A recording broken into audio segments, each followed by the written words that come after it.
All right. So, Onai, the last thing y'all remember is partying, having a good merry time after your adventures in the cave, rescuing not only Thomas but Margaret from the wolves. Hmm. Um, you know, rested up at the celebrated at the Lotus with Richard and the others, just having a good merry time. Eldon was drunk as fuck, but as the night progressed, you all went to your separate rooms and went to sleep. Um, Jeez. you don't find sleep difficult tonight. You've had a long day. You particularly have spent most of your magical energies. But after a while of sleeping and dreamless sleep, you open your eyes. You find yourself on the edge of a river under a large, familiar willow tree. Yes. But it's not summer. I'm not entirely sure what the weather was like for you back home, but right now snow is falling all around the area. Mm. Um, the tree is there's a actually take that back. There's a soft breeze that begins to blow around you. Your hair is kind of rustling around your face. You instinctively kind of brush the strands back out of your face and put it back behind your ears. But you notice something. You realize that the branches of this willow tree are not moving. You realize that this looks like your spot back in Sodad, but not as you remember. This tree, this willow tree that you've spent many hours and many afternoons sitting under, it's made of stone. The river flowing beside What? you is there and it's moving and it's the sounds of it are just like you remember. It's you're back in your special spot. It's just this tree and My the goodness. snow. It's something's off to you. Um, as you have these flashbacks of your life back in Saudade, and I know I'm probably mispronouncing that terribly. I think it's Sade. Saudade. Okay, that works. It's canon now. Yes. Do you have any thoughts right now? How do you feel seeing this flashback of your spot, even though it's not identical to it? There's little off things here and there. You don't see the village nearby, um, and you start remembering how much of your life has changed over the past months or years, um, and especially in the last couple of weeks since meeting your new friends. Yeah, it's nice to be back in the spot, but like what's happening? This is really different. And let me ask you something, Onai. Have you been afraid recently? Are you nervous? Have you had the longing to go back home? Oh yeah. Okay. So as you sit there, feeling a little tug at your heart, feeling homesick almost, um, kind of nervous about everything that's happened, a little bit afraid of what might happen, and you kind of realize that you're out of your element just a little bit. Not by much. You've never been one for adventure. You've always been a homebody. With your mother and your sister, um, Oh yeah. and everyone else in the village. But as you start having these feelings of doubt and fear, kind of pulling at you a little bit, you get another feeling. You get a feeling that you need to be somewhere else. And as this feeling comes over you, you just begin to walk. As you walk away from this tree, the snow picks up a little bit.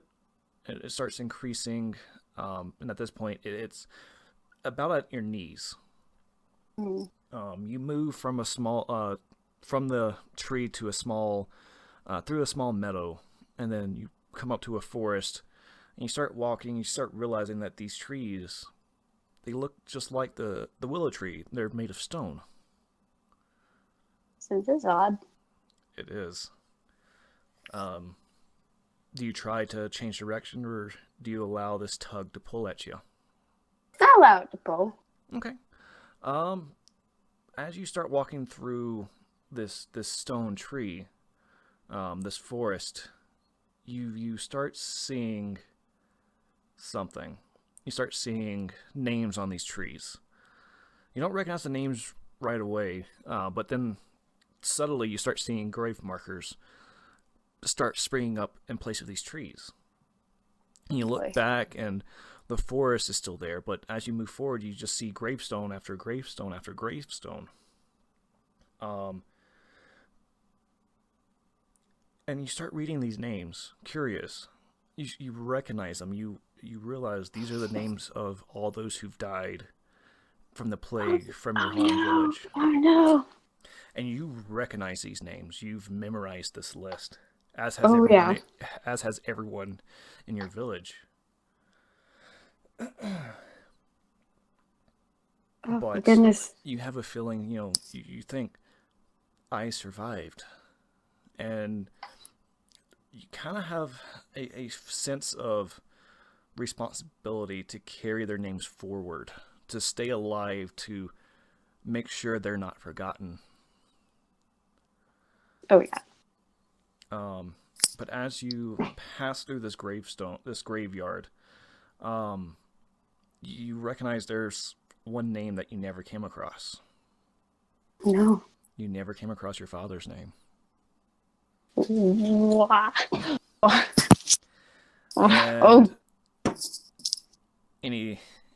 how does that make you? How does it make you feel, Onai? What the heck did he go?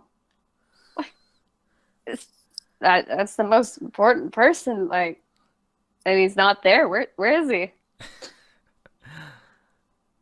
You start having the questions, and you get a little antsy by not seeing his name. But you pass the last gravestone, and you notice that the snow starts turning to ice, starts turning to water, and it's not very deep. It's about ankle deep or so, but eventually you come to a pool of crystal blue and green water. And in the center of this pool, you see a statue with 3 figures. You see a knight with wings outstretched behind it, grasping at a sword that's embedded in stone.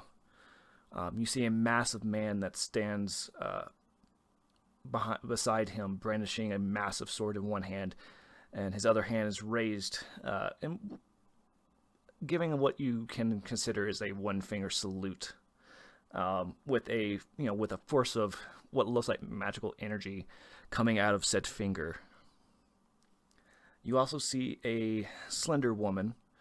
As you kind of move around, you notice that this woman is feline in nature.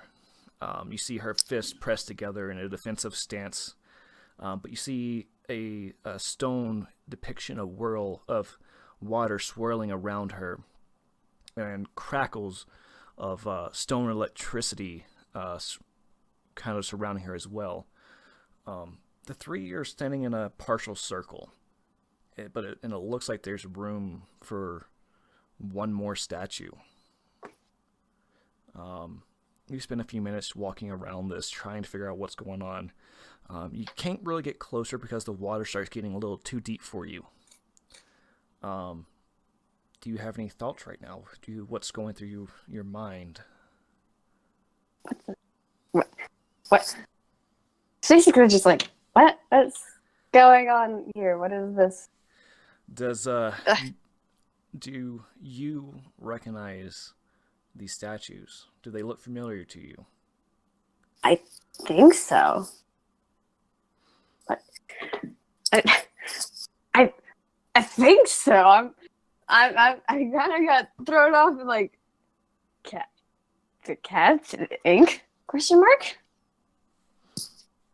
Maybe. And the others, let's figure it out. I'm here like, what? I'm like confused and curious at this. Okay. So you're sitting here walking around this statue, trying to figure it out. These figures, they seem familiar, but yet different than anyone you've ever known. These individuals, they look powerful and battle weary, and they look like they could take on darkness itself. as you're lost in your thoughts, in your own kind of confusion and all whatnot, you kind of in the back of your head hear someone else enter the clearing. You don't feel any urges to turn around. You're still looking. You don't feel any threat. But you start hearing music.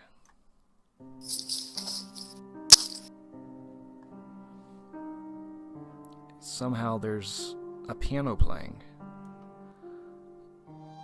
And then Whoa. all of a sudden a violin starts up. It's... You recognize the chords, the way the bow pulls across the strings. And after a few minutes of listening to the song and swaying to it, you realize that the song is actually not in your head. It's reverberating around the trees.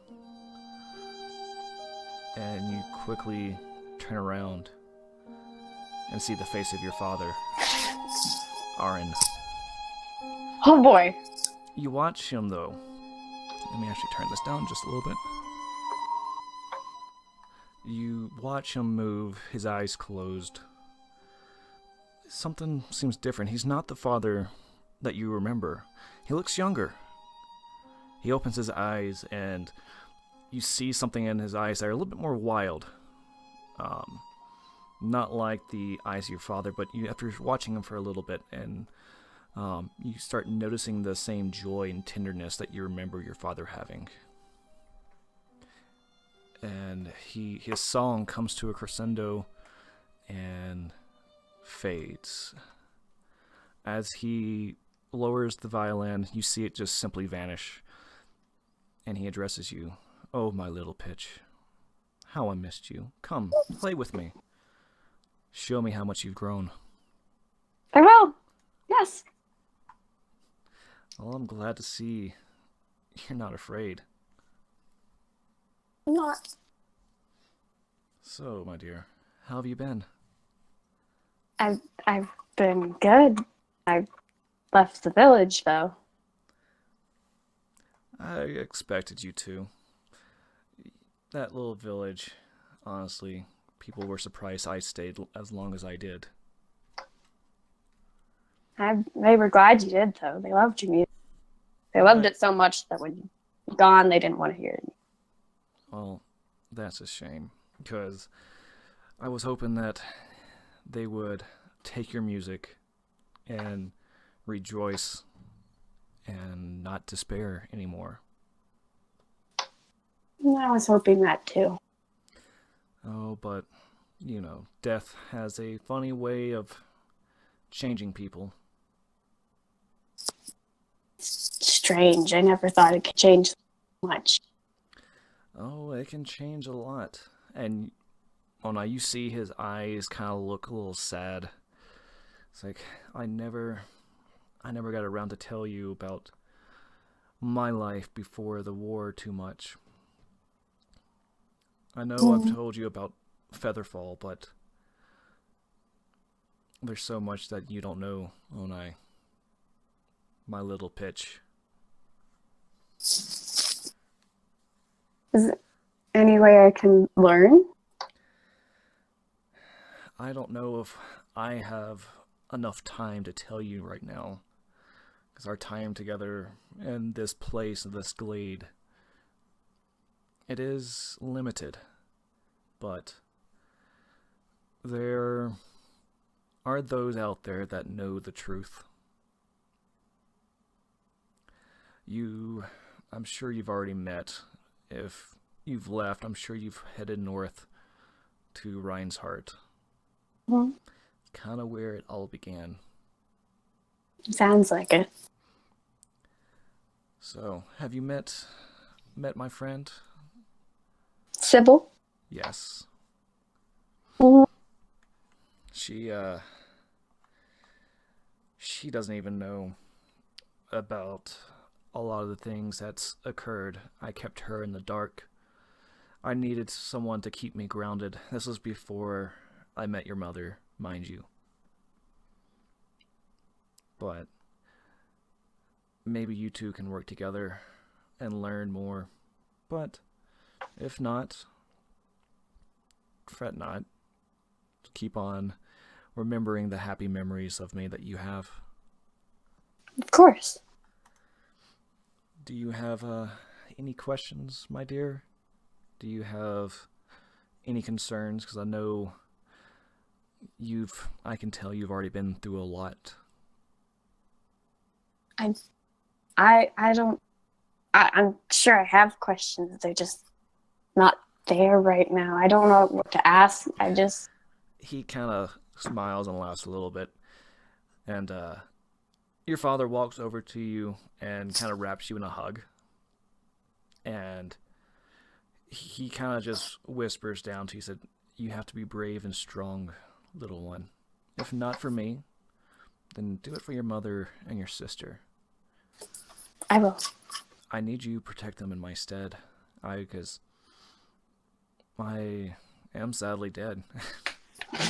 And I never thought I would actually get the chance to actually say that. It's funny, really. I can imagine. But I know that you're not alone." And you see him kind of look over at the statue in the distance. He says, "I see you've found a family of your own." Yes, I have. Good. Stay with them, little Pitch. I will. Keep them safe, for they are just as important to you as your mother and sister are. Even I can see that. Yes. I can see... No, see is not the right term. I can hear your souls.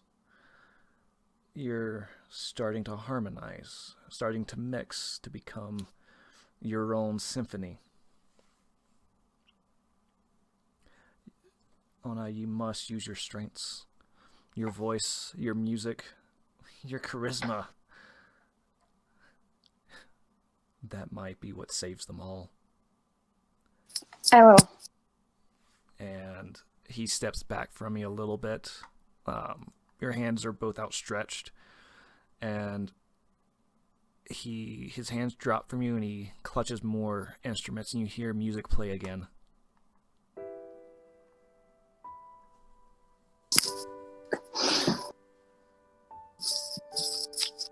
Oh my goodness. As he plays, you see a statue form over by your friend. What now you know are the statues of your friends. You see a small elven woman emerge. She's short, young, with long hair. She's playing At first you're confused because it looks like an instrument, but then you realize it's a bow with 3 strings. And a bow that looks like a rapier. And as you watch and listen to the music, you watch your father move around the statue counterclockwise to you. And you feel a pain, not really a pain, a warmth in your chest. And if you were to look at your chest right now, right over your heart, you would see a diamond form. And within that diamond, you see a little heart. And you start feeling your friends. Oh my god, this is... Oh. Then the music stops, and you wake up. As Onai sits up from her bed, all of this plays back in your head. And you know how dreams, when you wake up, they start fading almost as soon as you wake up. Oh, I know that feeling way too well. This one doesn't. It's crystal clear in your mind. And remind me, did you and Ink ever share a room? We did. Okay, so I'm going to say that you two are sharing a room right now, and you look over, and she's sitting on her bed staring right back at you. And that's where we're going to stop for now for you.